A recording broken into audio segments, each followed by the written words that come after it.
Bonjour à tous, je suis Rodolphe Dehaye, je travaille dans la division partenaire de Microsoft et je suis ravi de vous accueillir sur ce webinaire pour parler de l'optimisation de la chaîne d'approvisionnement et de la prédiction de la demande avec deux partenaires Microsoft, Artefact et Expertime.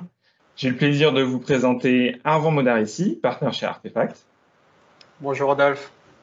Et Kevin Vimard, manager de la BU Conseil chez Expertime. Bonjour Rodolphe, bonjour Arvan et bonjour à tous. Alors, actuellement, en tant qu'entreprise, savoir quel stock vous avez et où il va, c'est essentiel pour vous assurer que vous avez les bons produits au bon endroit, au coût le plus bas pour maintenir le profit et la viabilité sur votre marché. Donc, la tendance actuelle, très clairement, c'est l'amélioration de la supply chain ou la chaîne d'approvisionnement. Mais, en fait, on a identifié pas mal de challenges. Un des principaux challenges, c'est d'avoir une visibilité de bout en bout des stocks et des processus tout au long de la chaîne d'approvisionnement. Alors, c'est la perturbation la plus courante. Être en mesure d'avoir une source de vérité avec des données en temps réel, c'est clé pour la prise de décision.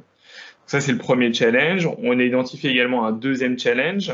C'est comment je réponds à l'évolution de la demande sur le marché. Les attentes des clients et des consommateurs augmentent, évoluent en permanence. Donc, on va voir en fait comment est-ce qu'on peut y répondre. Un troisième challenge qu'on a identifié, c'est que les supply chains, les chaînes d'approvisionnement, en fait, sont de plus en plus complexes. Par exemple, pour la finalisation d'un produit, ça peut tenir à plus de 40 sources d'approvisionnement. Même parfois, la chaîne d'approvisionnement, en fait, est perçue comme un coût dans l'entreprise, donc elle doit vraiment rester productive, le plus productif possible pour amener le plus de produits sur le marché et permettre des investissements dans l'innovation. Donc ça, c'est un troisième challenge. En quatrième, on voit qu'on a un besoin de moderniser des systèmes legacy vieillissants, des outils on-prem qui sont parfois coûteux à maintenir, silotés et qui ne permettent pas une bonne interaction avec d'autres systèmes. Et enfin, parfois, on a d'autres challenges en fait, qui sont plus d'ordre naturel. On a eu un bel exemple avec le Covid où du jour au lendemain, il a fallu changer la vente en magasin vers du full online. Donc très clairement, aujourd'hui, le mot d'ordre, c'est agilité. Donc en fait, dans cette session, ce que je vous propose, c'est de voir comment nos partenaires, via leur expertise sur la data et sur l'IA, ont répondu à ces enjeux avec les technologies Microsoft. Donc n'hésitez pas à poser les questions en live tout au long de cette session, on y répondra. Et donc voilà, vous pouvez le faire dès à présent.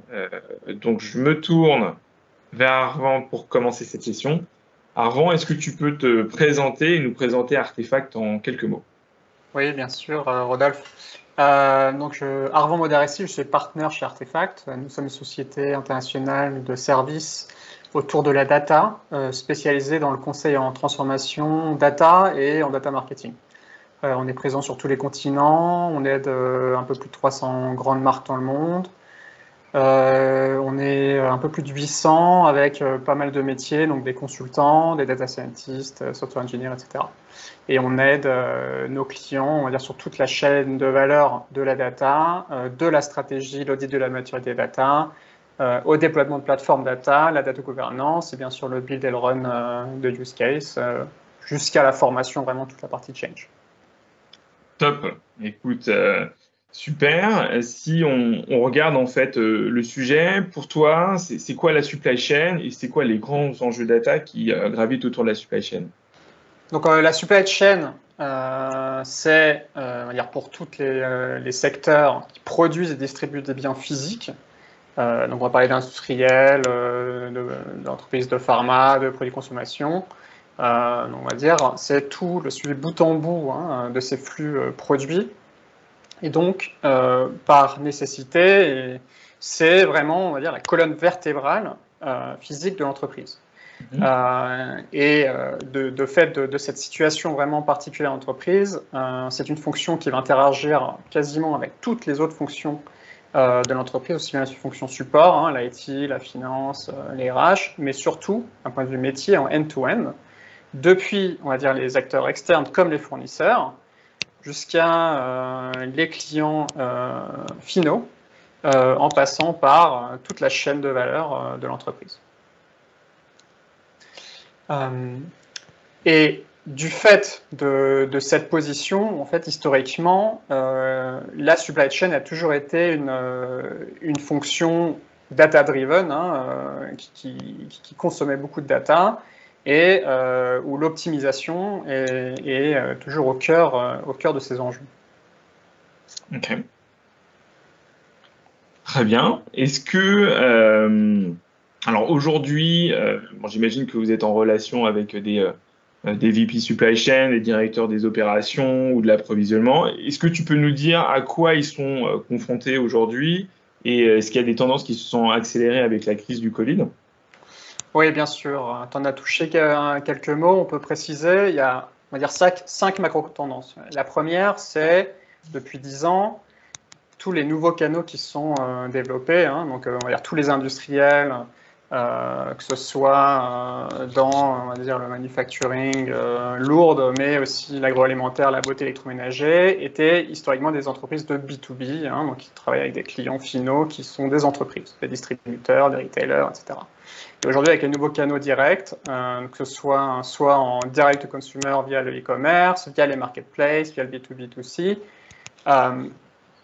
il y a des nouveaux canaux qui se créent,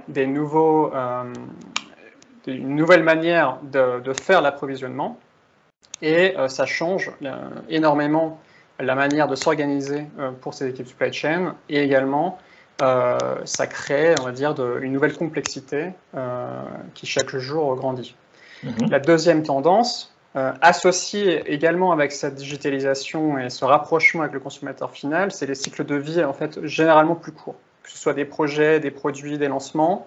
On était dans le passé on va dire, sur des fréquences, une habitude régulière de lancement qui aujourd'hui est beaucoup plus permanent. Donc en fait, on est sur des lancements permanents, de l'évolution permanente.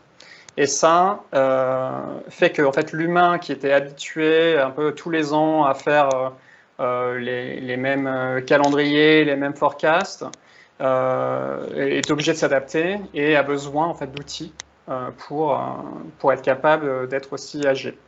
C'est notamment pour les retailers qui doivent faire des releases beaucoup plus souvent. Absolument, les retailers, mais même on va prendre tous les CPG dans la beauté, les produits agroalimentaires. On pouvait parler, je sais pas, peut-être de 5 à 10 lancements par an dans une catégorie, max. Maintenant, tous les mois, il y a des lancements. Donc on peut parler de 30, 40, 50 produits pour certaines catégories. La troisième macro-tendance, c'est la migration du système IT, comme tu as parlé. Donc, sortir des ERP historiques, des SAP ECC, vers des nouvelles plateformes qui sont dans le cloud et qui permettent l'interconnectivité. Et en fait, la contrepartie de cette interconnectivité, c'est une plus grande source de data. Et justement, cette plus grande source de data, ça, c'est vraiment la quatrième macro-tendance, qui est, si on regarde toute la chaîne de valeur, tout au long de la chaîne de valeur, il y a beaucoup plus d'informations disponibles aujourd'hui. Que ce soit côté fournisseur, avec des plateformes de data sharing qui permettent de partager soit les prévisions des fournisseurs auprès de leurs clients, soit des plateformes de partage de master data, avec l'IoT tout au long de la chaîne de valeur et la RFID, donc en fait des data points sur la chaîne de fabrication, sur l'état des produits, sur leur localisation. En bout de chaîne, auprès des distributeurs retailers qui eux aussi donc, ont leur propre data sharing qui vont partager en amont des données de vente, voire des données de consommateurs. Et finalement, tout au bout de la chaîne, la donnée consommateur. Donc en fait, beaucoup d'entreprises historiques, on peut penser à, dans la beauté des L'Oréal, penser dans l'agroalimentaire à des Nestlé, des Danone, on peut penser même dans l'industrie. Lourde, en fait, la donnée client finale qui est disponible via soit des programmes de CRM, soit via la navigation, soit les réseaux sociaux. Et en fait, toute cette donnée va aussi venir et enrichir ce travail de chaîne de valeur. Et enfin, le dernier point. De points. Si je comprends, c'est qu'il y a énormément de points effectivement pour aller chercher cette donnée. Et en fait, cette tendance, en fait, elle va continuer à monter parce que la data est de plus en plus accessible. Les data lakes vont être de plus en plus gros. Et donc, ça fait partie du coup des enjeux, comme tu soulignes. Exactement. C'est vraiment deux enjeux. C'est une plus grande richesse et du coup hétérogénéité et une quantité de données nettement supérieure qu'il faut être capable de gérer.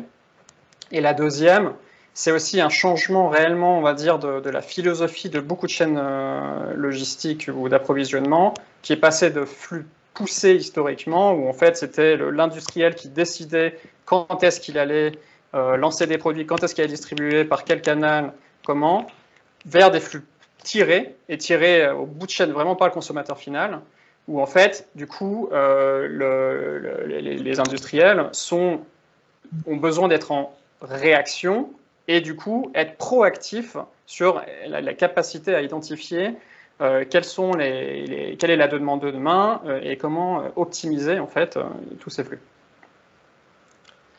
Très bien. Je crois qu'il y avait un petit mot aussi que tu voulais rajouter sur la partie RSE.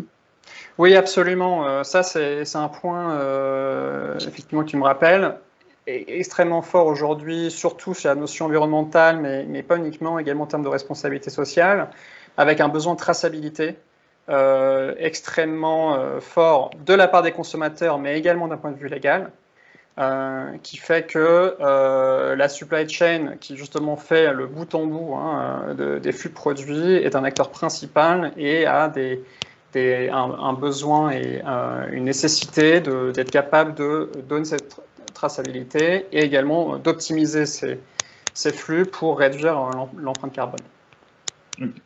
Donc, du coup, on vient de voir un peu là, les enjeux sur la data. Et ben, forcément, on voudrait avoir la réponse d'Artefact, comment vous accompagnez, votre méthodologie. Est-ce que tu as un petit mot à nous dire du coup là-dessus? Oui, bien sûr. Donc en fait, on travaille sur... En fait, dans ces enjeux-là, il y a vraiment deux grands enjeux quand on travaille avec nos clients. Le premier, ça va être tous les sujets de collecte et de gouvernance de la donnée. Donc, comment est-ce qu'on est capable de mettre à disposition ces données pour qu'elles soient ensuite utilisées. Du coup, ça, c'est le second enjeu qui est son exploitation pour améliorer la performance. Donc, en fait, les cas d'usage qui peuvent être de la prévision de vente, qui peuvent être de l'optimisation de routes logistiques, etc. Donc, en fait, ces deux enjeux sont dire complémentaires et peuvent faire l'objet de projets distincts ou communs. Ok. Et donc, tu as un use case très concret pour illustrer là, le propos, j'imagine. Oui, bien sûr. Donc, le premier use case, justement sur l'enjeu de collecte et de gouvernance de la donnée. Donc, on peut prendre un projet que l'on mène avec un acteur de l'industrie pharmaceutique. Donc, l'industrie pharmaceutique, c'est une industrie hyper intéressante parce que en lien avec le consommateur final et les distributeurs, des pharmacies ou des enseignes, avec un enjeu de visibilité et de suivi des produits extrêmement important pour des sujets et des raisons régulatoires, et également parce qu'on parle de produits qui ont des dates de péremption.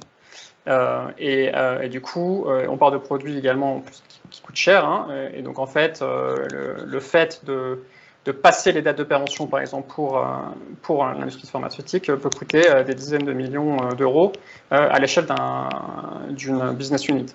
Tous les médicaments, effectivement, qui ont des dates de péremption et qu'il faut être très vigilant. Okay. Absolument. Et donc, on travaille vraiment avec notre client sur un objectif premier qui était pour eux la vision end-to-end en fait, des stocks sur tout l'ensemble de la chaîne logistique. Et quand on regarde le point de départ, c'est une complexité énorme au niveau des systèmes sources.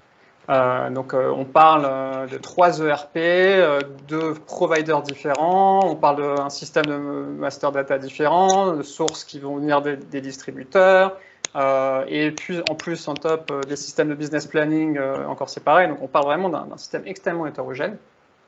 Et l'objectif, c'est d'agréger toute cette donnée sur une plateforme commune afin d'être mise à disposition pour faire ensuite des dashboards, des use cases. Et en fait, les étapes là-dessus, c'est réellement de créer ce langage commun de la donnée pour avoir pour que tout le monde se mette d'accord au sein de l'entreprise sur ce qu'est une vente, ce qu'est une commande, ce qu'est un niveau de stock. C'est le fameux One Source of Truth, en fait, hein, qu'on évoquait. Exactement. Exactement, tu as parfaitement raison. C'est ce One Source of Truth. Et ce One Source of Truth, en fait, c'est deux éléments. C'est un élément, on va dire, un peu conceptuel. Hein. Donc, c'est vraiment des définitions, des catalogues où on définit le produit. Et après, son incarnation physique, hein, qui est sur une plateforme. Et donc, en fait, quand on voit le travail exercé sur ces projets-là, c'est vraiment un projet fait en collaboration avec les clients ou avec les experts métiers qui viennent nous expliquer exactement quelle est cette donnée. Et on voit sur le projet passé, 80% du temps que l'on a passé, c'est de nettoyer et de documenter la donnée. En termes de rapidité d'exécution, pour donner un ordre de grandeur, donc sur une business unit, hein, donc ça c'est vraiment un pays qui se source sur différentes usines, etc. En 3 mois, donc c'est 6 sprints de 2 semaines, on est capable de construire une plateforme qui va être ce single source of truth et de créer dessus un dashboard de visibilité end-to-end des stocks et de la demande. Okay. J'imagine qu'il devait y avoir aussi plusieurs dashboards en fonction des départements, des métiers, pour accéder à ces données-là. J'imagine qu'il devait y avoir plusieurs dashboards. Oui, absolument. Hein. Quand je parle d'un dashboard, en réalité, c'est une vingtaine de dashboards et de vues en fonction des différentes équipes à qui on essaie d'exposer la donnée. Bon, bah ça, c'est déjà un use case qui coche un peu toutes les cases qu'on avait, puisqu'il y a effectivement la modernisation des systèmes legacy, il y a la visibilité end-to-end des stocks, donc c'est hyper intéressant. Et je crois que tu as un autre use case à nous partager, mais qui est plus sur tout ce qui est prédiction de la demande dans le milieu CPG cette fois-ci, c'est ça? Oui, absolument.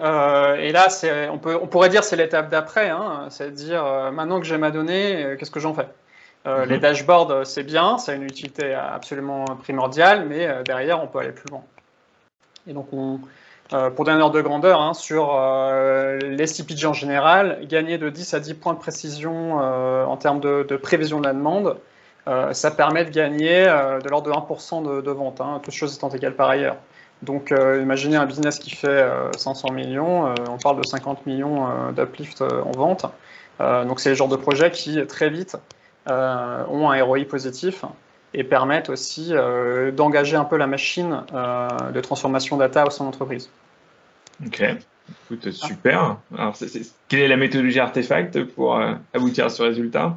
Oui, alors là-dessus, en fait, une chose, c'est de faire un proof of concept sur un scope limité. Et là-dessus, on va dire que beaucoup de gens y arrivent, hein, parce que finalement, on va adapter, on va tout faire en sorte à ce que ça fonctionne sur un scope limité. Vraiment, le challenge derrière, c'est de dire comment est-ce que ce modèle que j'ai fait une fois sur une catégorie ou sur une zone géographique, je suis capable de passer à l'échelle.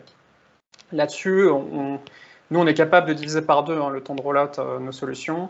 Sur la base de 3 volets. Hein. Le premier, c'est une base vraiment technologique, une méthode de déploiement, donc qui va suivre les pratiques de MLOps. On s'adapte. Ce qu'on construit, c'est un socle algorithmique qui est on va être flexible et qui permet de s'adapter à chaque situation. On va être capable de faire entrer, sortir différentes variables que l'on veut prendre en considération. Ou même adapter les modèles algorithmiques derrière.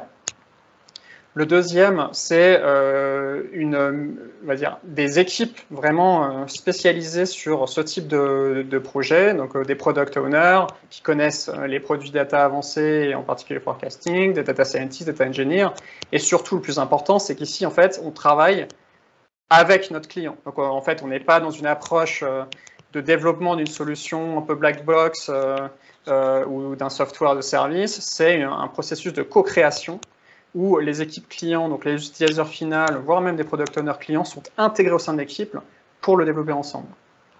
Et pour orchestrer tout cela, c'est vraiment le troisième volet là, c'est la méthodologie de rollout.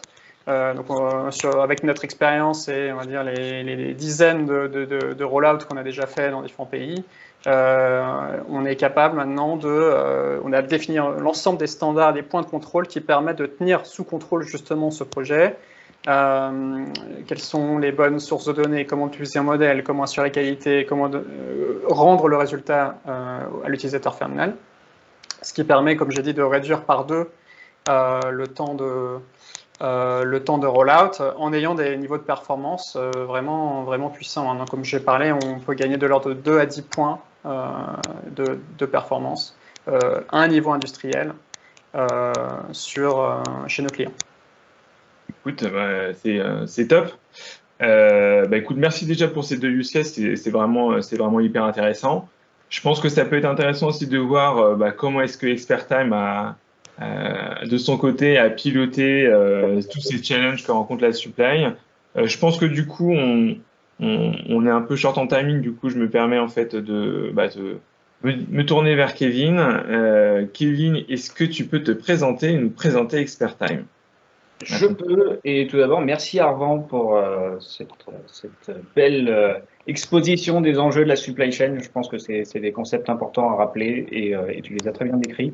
Donc ça m'évitera de le faire. Kevin Vimard, je suis manager conseil Apps and Data Azure chez Expertime. Donc Expertime, qui on est? On est une agence conseil et réalisation autour de la transformation digitale des clients sur les technologies Microsoft. Donc on est pure player depuis 18 ans et fidèle au poste, peut-être un des derniers restants, comme je le dis souvent. Et ça fait maintenant presque 11 ans qu'on travaille sur Azure. Donc voilà, l'avantage que l'on va avoir, c'est que tant c'est sur les sujets applicatifs, data ou collaboratifs, on apporte un retour d'expérience sur les problématiques de l'adoption avant le passage à la réalisation que l'on fait, bien sûr. Et c'est un point que je souhaite soulever parce que sur la data en particulier, on a bientôt longtemps considéré que le passage au cloud était assez facile à faire. Et d'ailleurs, les consultants data n'étaient pas forcément formés aux expertises DevOps, aux expertises sécurité infrastructure. Et aujourd'hui, on se rend compte que quand on saute cette étape d'un point de vue accompagnement au changement, on n'a pas été mettre en place voilà, les bonnes thématiques. On parle souvent du Cloud Adoption Framework. Et ben, on risque d'aller droit dans le mur et surtout voilà, de ne pas fédérer autour du projet. Donc, c'est vraiment les axes d'accompagnement qu'on va essayer de mettre en place. En plus, bien évidemment, de la partie technique, en tant que pure player, on apporte ce degré d'expertise. Top, ok. Alors, c'est à peu près la même question que j'ai posée aussi à Arvan, mais en gros, on a parlé d'un challenge qui était de la visibilité end-to-end des stocks et des processus. Toi, est-ce que tu as un retour d'expérience en fait sur cette thématique? Alors, bien sûr, on a un retour d'expérience. Ce qui est marrant, c'est qu'il est assez similaire à celui d'Arvan. Hein. Je pense que voilà, le secteur pharmaceutique rassemble aujourd'hui beaucoup d'enjeux, est assez caractéristique d'un secteur en pleine transformation qui cherche à moderniser et à réduire le risque, surtout qui pèse sur son activité. Donc, on a aussi travaillé avec un gros industriel français du secteur de la pharmaceutique, alors pas le même qu'Arvan. Je pense en tout cas. Et ce qui est intéressant, c'est qu'on s'est aussi intéressé à ce fameux processus de bout en bout, voilà, ce end-to-end, ce end-to-end flow, pour apporter à l'entreprise que l'on accompagnait un certain contrôle. Donc on est sur les enjeux qu'on va appeler de l'usine 4.0 parce que voilà, avant d'avoir la supply chain, on a forcément les unités de production qui sont là pour délivrer ce qui va permettre de répondre à la demande et qui fait partie intégrante bien évidemment de la supply chain. Et l'idée, c'est comment est-ce qu'on peut avoir un contrôle sur ce flow end-to-end. Donc le concept que l'on a mis en place d'un point de vue solution, c'est ce qu'on a appelé une tour de contrôle de l'usine.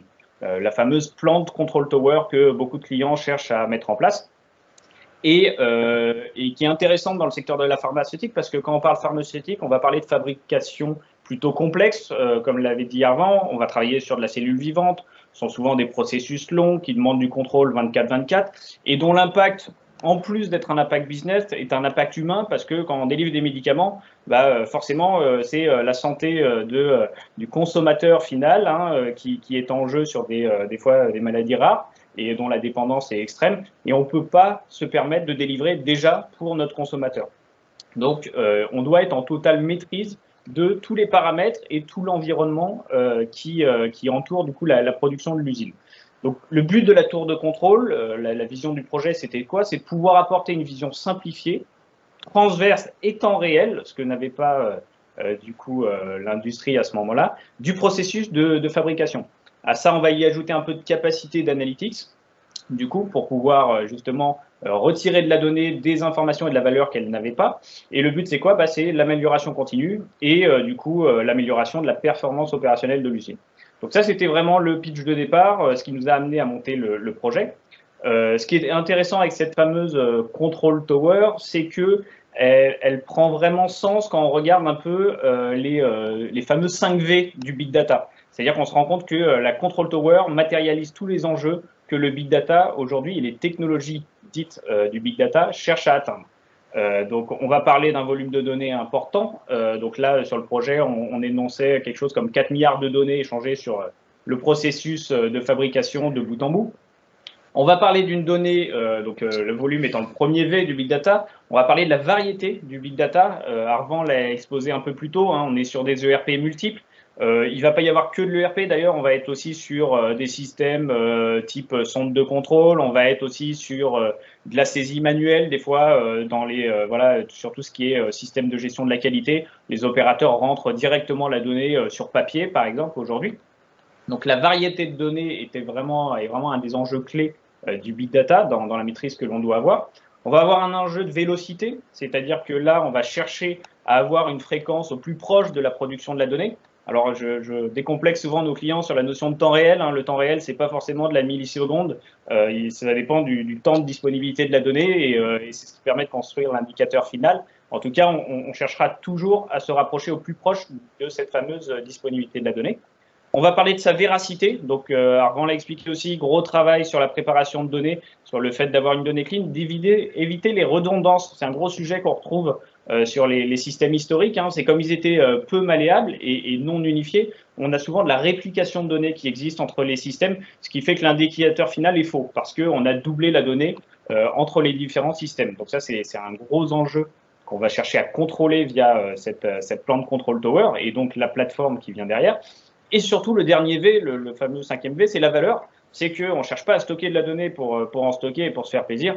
On cherche à stocker une donnée qui va avoir une valeur pour l'entreprise et qui va avoir un impact positif sur son business. Donc, quand on parle de ces 5 V, on voit tout de suite l'aspect technique de la chose. Hein.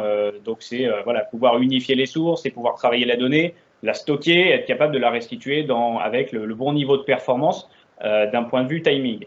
Maintenant, il y a un enjeu très fort, c'est la partie visualisation. Et ça, on l'oublie bien trop souvent.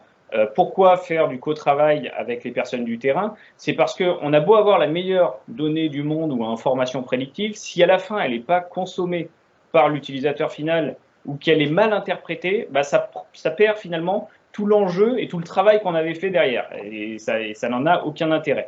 Donc, l'un des principaux enjeux qu'on a eu sur cette Control Tower, ça a été de mettre en place des rapports Power BI. Hein. Donc, chez nous, ça s'est matérialisé sur 2 rapports parce qu'on a plutôt travaillé sur un système de couches et de drill down. On a essayé d'unifier dans 2 interfaces seulement, une pour le top management qui visait du coup un management de la supply chain plutôt d'un point de vue stratégique. Hein. Je veux savoir la santé de mon usine à un instant T d'un point de vue direction et un rapport d'un point de vue plus management opérationnel de la supply chain, donc les opérateurs sur le terrain qui doivent avoir ce recul nécessaire quand ils le souhaitent, mais ne pas perdre la granularité de l'information qu'on avait sur le terrain. Donc d'un point de vue fichier, c'était quoi? C'était qu'avant, les opérateurs travaillaient sur des gros fichiers Excel, voire du papier. Ils avaient un niveau de détail très fin. On veut leur enlever et automatiser, bien évidemment, le côté Excel et papier. Par contre, on ne veut pas perdre d'informations. Donc, il faut que, finalement, l'interface que l'on va construire soit tout aussi agile et amène ce niveau de finesse. Donc, ça, c'est quelque chose d'important. L'idée, c'est quoi? Donc, pour résumer, donc c'est d'avoir une vue, on dit souvent une vue holistique, hein, vraiment, temps réel, c'est important. Et moi, j'aime bien cette notion de santé de l'usine. Voilà, est-ce que mon business va bien? Et surtout savoir jauger les impacts parce qu'avant on travaillait pas mal en silo, chaque unité de l'usine savait très bien comment elle se portait, si elle avait du retard. Par contre, elle ne connaissait pas les impacts que son éventuel retard pouvait avoir sur les collègues d'après. Donc je suis en phase de qualité, j'ai 2 jours de retard, mais est-ce que derrière ça passe pas à 20 en pondération sur le stade suivant? Donc ça, c'est des choses importantes. Donc il y a une partie d'évangélisation et de pédagogie à travers ces rapports. C'est de pouvoir responsabiliser aussi chaque entité sur l'impact pour le bien commun globalement de l'entreprise. Top. J'aime bien cette dimension parce que effectivement, il y a des challenges en fait dans la supply chain, mais il y a aussi un challenge technologique quand on aborde ces projets-là. Et comme tu le dis, en fait, l'accompagnement du end user est hyper important. pour qu'il adhère déjà au dashboard, qu'il puisse s'en servir et qu'il ait ce vrai ROI. Effectivement, c'est un challenge technologique du coup, mais qu'on va retrouver du coup sur tous les secteurs, et c'est pas mal que tu le soulignes. Alors, c'est un challenge technologique, mais voilà, le but, c'est surtout de ne pas casser la culture d'entreprise. C'est-à-dire qu'on amène une nouvelle technologie, on amène des nouveaux rapports sur une technologie qui s'appelle Power BI. Maintenant, il faut vraiment que ça vienne s'inscrire dans la user journey. On est là dans un processus d'aide à la décision, donc on est là pour pas pour remplacer l'opérateur humain, mais pour vraiment venir l'aider dans ses décisions. Et du coup, notamment un gros sujet, hein, c'est venir identifier ces fameux goulots d'étranglement. Ça, c'est un gros sujet. C'est où est-ce que ça coince et quel est l'impact. Donc derrière, on va les aider à prendre des décisions dans la priorisation des impacts. Je te donne deux petites illustrations qu'on avait, mais les scénarios sur lesquels on travaillait, c'est j'ai un bateau qui est bloqué en mer. Du coup, je risque de ne pas être livré en matière première. Quel est l'impact sur ma chaîne de production? Est-ce que je ne dois pas appeler un renfort sur une usine partenaire ou voisine parce que je risque de ne pas délivrer un pays entier en produits finis? L'autre exemple, c'est très souvent on travaille sur les produits finis et semi-finis. C'est un terme qui est important parce que le produit semi-fini, c'est des fois voilà, c'est l'assemblage de plusieurs produits semi-finis qui amène le produit fini. Et si ma matière, le médicament existe, mais que le carton n'est pas prêt pour permettre l'emballage et l'envoyer, finalement, mon produit fini sera en retard. Donc, on est obligé d'avoir ces informations pour pouvoir prendre les bonnes décisions. Des fois, tu as aussi plusieurs produits finis qui vont délivrer deux clients différents. Et ça, c'est important parce que sur le demand forecasting, si à un moment j'ai une demande croissance pour un des clients, je peux avoir tendance à vouloir le servir en premier, mais ce sera au risque d'impacter le second. Donc voilà, quels garde-fous et quels indicateurs de pilotage je mets à disposition de mes équipes pour prendre les bonnes décisions, minimiser l'impact et le risque. Top, ok. Écoute, déjà, merci pour cette illustration et ce use case. Vous êtes expert sur la data et sur l'IA. Est-ce que tu as des exemples, en fait, où vous avez utilisé l'IA dans la supply chain ou de l'automatisation ou du machine learning? Tu as des exemples sous le coude? Exactement. Donc, quelques exemples. C'est important de les donner parce que voilà, il faut aussi dédiaboliser l'IA. On va parler de machine learning, on reste sur des choses à base de statistiques, de probabilités. Donc, ce sont des choses très concrètes qu'on peut mettre en place et qui existent, qui sont utilisées aujourd'hui par nos clients. Les deux enjeux, par exemple, sur lesquels on a travaillé, donc c'est les notions de rupture de stock qui sont importantes. Le fameux OOS, l'out of stock. Il est important, pourquoi? Parce qu'il a un impact direct sur l'entreprise et il va venir diminuer la satisfaction client. Et on va travailler aussi sur l'inverse, le côté overstock, c'est-à-dire notamment dans le domaine où j'ai de la matière périssable, où je suis sur de l'alimentaire, dans la restauration, etc. C'est extrêmement impactant, c'est de la perte sèche et du coup de mal avoir calibrer la demande en entrée nous fait vraiment le coût de l'entrepôt du stockage est important, le coût de stockage est à prendre en considération et la perte totale du produit qui est détruit à la fin. Donc, qu'est-ce qu'on a fait pour ça? On a mis en place chez un de nos clients de la restauration un modèle de machine learning. L'idée, c'est quoi? C'est de pouvoir amener un pronostic plus précis et plus fidèle à la demande. Alors, on n'aura jamais tous les paramètres qui influent sur la demande parce qu'on en découvre chaque jour. Par contre, on en connaît les principaux aujourd'hui et on va travailler bien évidemment sur le stock qui est déjà à notre disposition pour pouvoir répondre à un premier niveau de demande. On va travailler sur les bons de commande qui sont ouverts, qui sont déjà donc ce qui est connu et maîtrisé de l'entreprise. Après, on va travailler sur ce qui est prévu. Donc là, on va travailler plutôt sur la statistique et sur l'historique du client, donc qui donne un certain niveau d'information sur ce qui pourrait se passer cette année à la même période. En général, on suit un certain nombre de tendances. Et après, on va rajouter aussi des sources de données plus atypiques, en tout cas plus nouveaux. On va travailler par exemple sur la démographie, sur le comportement. La démographie, ça peut être important dans le domaine de la restauration. Je travaille principalement, je ne sais pas, avec des touristes chinois. J'ai besoin de le savoir déjà, toute la notion de segmentation client derrière, en travaillant sur la notion de référentiel client unifié, pouvoir enrichir au maximum ma fiche client, va me permettre de savoir que voilà, c'est telle segmentation de clients qui vient à mon resto dans telle période, parce que c'est une période de vacances dans leur pays, et du coup que moi, ayant cette information, je vais prévoir plus. Et je vais adapter, du coup, le bon stock. Comment ça se délivre d'un point de vue solution technique? On est toujours pareil sur des rapports de pilotage, hein, donc à la fois qui montrent les informations de commande d'achat et le stock d'inventaire. On va être sur un modèle de machine learning qui est entraîné sur la donnée du client et sur les sources multiples qu'on a souhaité insérer dans le modèle. Et derrière, on peut aller jusqu'à la mise en place d'un workflow automatisé de génération des bons de commande. C'est ce qu'on a pu faire. C'est-à-dire que le client était assez satisfait du niveau de précision du modèle que l'on avait mis en place. Et il s'est dit, tout en gardant un contrôle de l'humain, on était sur du semi-supervisé, hein, c'est-à-dire qu'on proposait la commande automatisée et les achats la validaient, mais on préparait déjà au regard des informations qu'on avait la commande cible. Donc ça c'est vraiment un impact fort pour l'entreprise parce que, voilà, encore une fois, à stock plus juste, déjà on délivre plus et on a une satisfaction client unité, on évite les pertes et du coup on est vraiment en pleine maîtrise de notre métier. On va peut-être, si tu as encore 2 secondes, on va s'en servir aussi dans la réduction des risques. J'en parle rapidement, mais c'est souvent un sujet qui revient dans la supply chain. Oui, il y a encore 2 minutes. Donc c'est formidable. Et dans la supply chain, on a tout ce qui est maintenance prédictive qui est important parce qu'on sait qu'une pièce en panne dans une usine, ça peut être une ligne qui s'arrête, c'est une rupture de stock directe et impact fort. Donc si on peut anticiper et prédire les maintenances, c'est important. L'anticipation aussi de la rupture peut être importante dans la négociation des garanties avec les fournisseurs. Moi, je sais qu'on a accompagné un client qui était assembleur dans l'automobile, donc toutes les pièces ne venaient pas de chez lui dans le produit fini.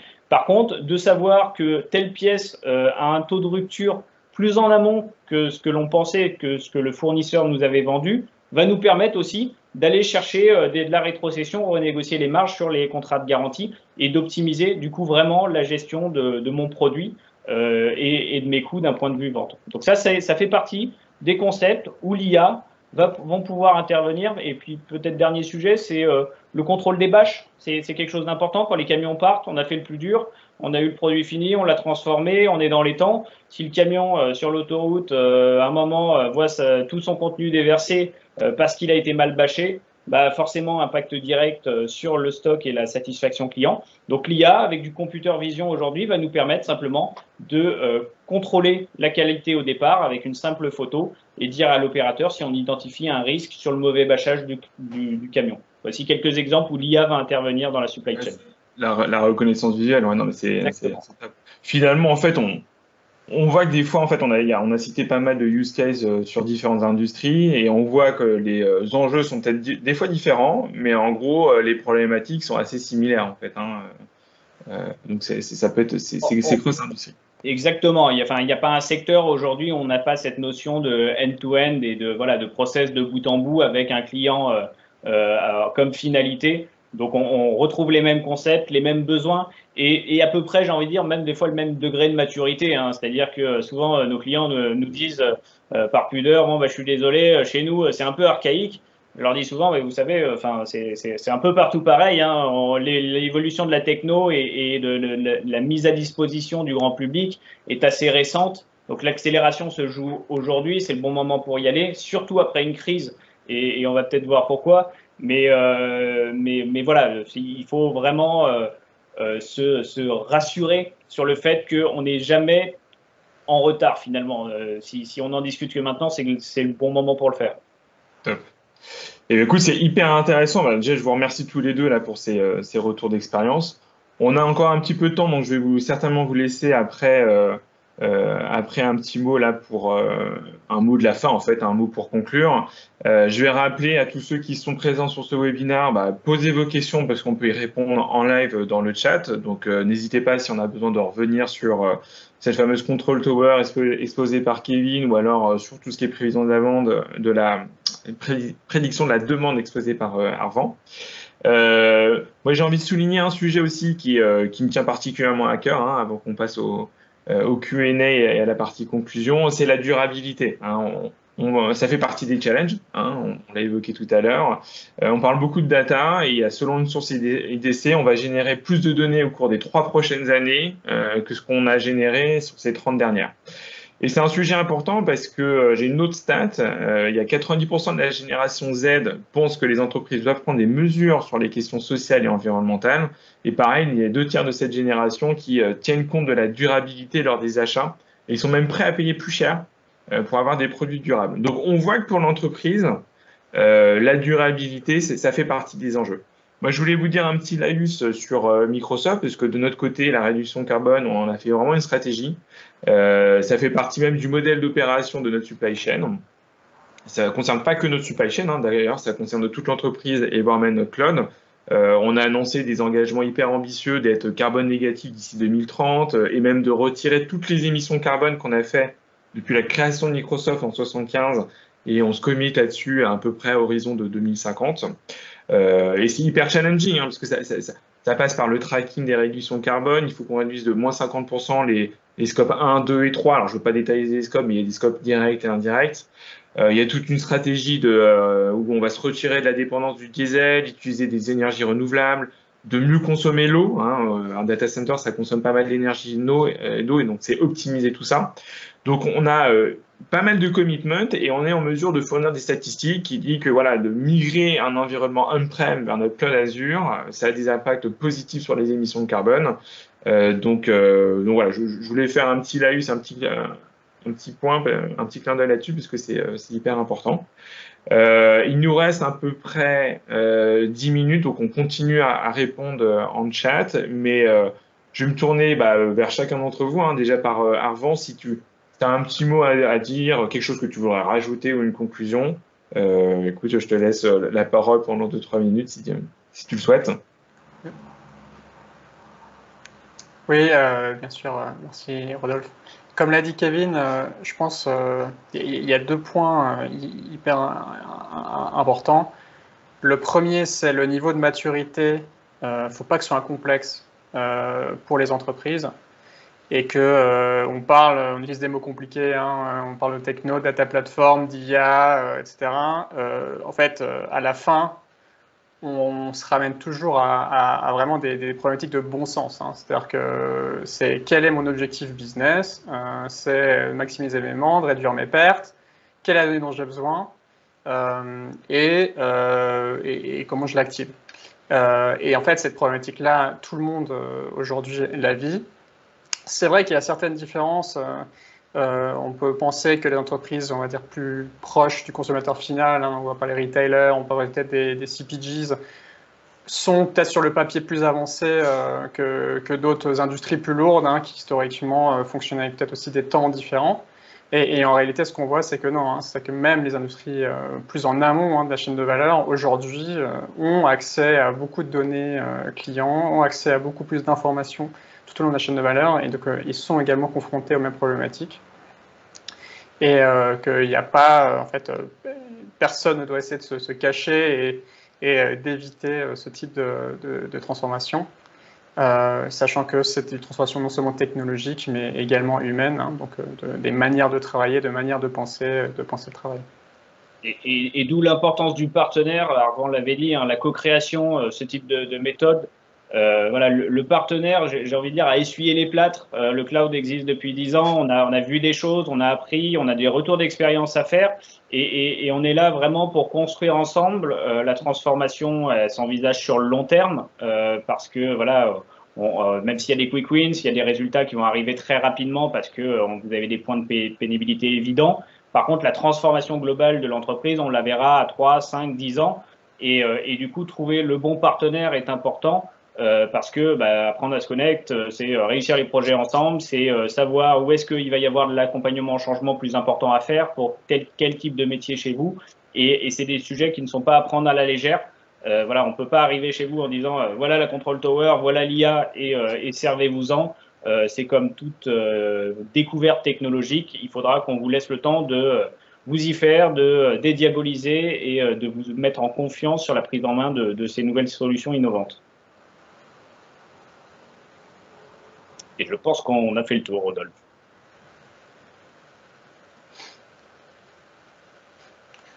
Et Rodolphe On a perdu Rodolphe. A choisi de se figer.